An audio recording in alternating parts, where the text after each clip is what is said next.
I saw this and I just thought, my goodness, this is incredibly desperate. And I believe I tweeted this out. This is from Variety. Tonight, ESPN will test a sports center with an all-female anchor team and nearly all-female crew and production staff, part of a bid to court new ad dollars to sports content that hasn't always attracted it. Why would people spend more money when you just decide we're only going to have women work on a sports network broadcast? See, this is what I believe is a function of ESPN giving itself over to woke identity politics. Some people say, and I talked about this with Stephen A. Smith on his podcast, and I wrote about it in the book, say, how do you define woke? What is woke? And to me, being woke is deciding what your opinion is on an issue based entirely on identity politics. And saying your race or your gender or your sexuality is more important when it comes to a story than your actual opinion or your actual talent. And this happens all the time now in sports, right? You believe whoever is higher on the oppression Olympics than you do who's more likely to be telling the truth.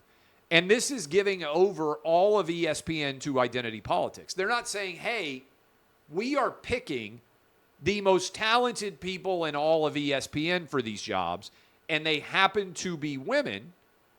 Instead, they're saying, we're doing a broadcast, and we're only doing it with women, and we want you to pay more money to us because we're doing a women's-only broadcast.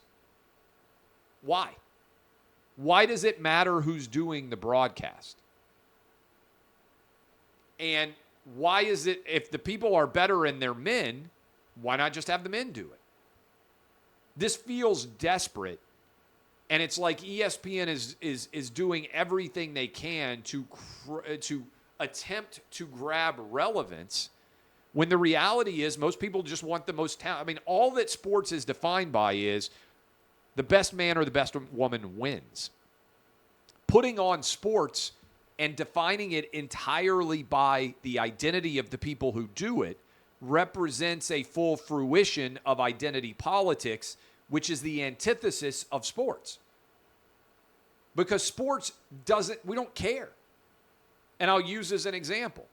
I believe every man on the men's Olympic basketball team is black in the United States.